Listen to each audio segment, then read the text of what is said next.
বিচার ও সাজাপ্রাপ্ত সব পলাতক আসামিকে দেশে ফিরিয়ে এনে বিচার করা হবে বলে জানিয়েছেন পররাষ্ট্র প্রতিমন্ত্রী শামা ওবায়দ ইসলাম।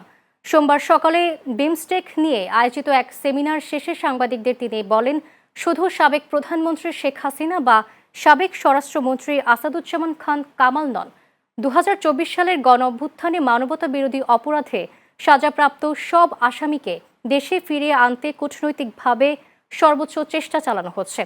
পলাতক এসব আসামিকে দেশে ফিরিয়ে এনে আইনের আওতায় বিচার নিশ্চিত করাই সরকারের লক্ষ্য বলেও জানান পররাষ্ট্র প্রতিমন্ত্রী।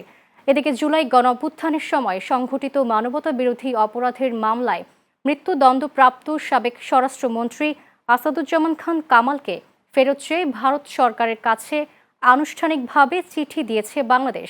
পররাষ্ট্র মন্ত্রণালয়ের মাধ্যমে পাঠানো চিঠির সঙ্গে আন্তর্জাতিক অপরাধ ট্রাইব্যুনালের দেয়া মৃত্যুদণ্ডের রায়ের কপিও দিল্লির কাছে পাঠানো হয়েছে বলে জানিয়েছে ট্রাইব্যুনাল সংশ্লিষ্ট সূত্র।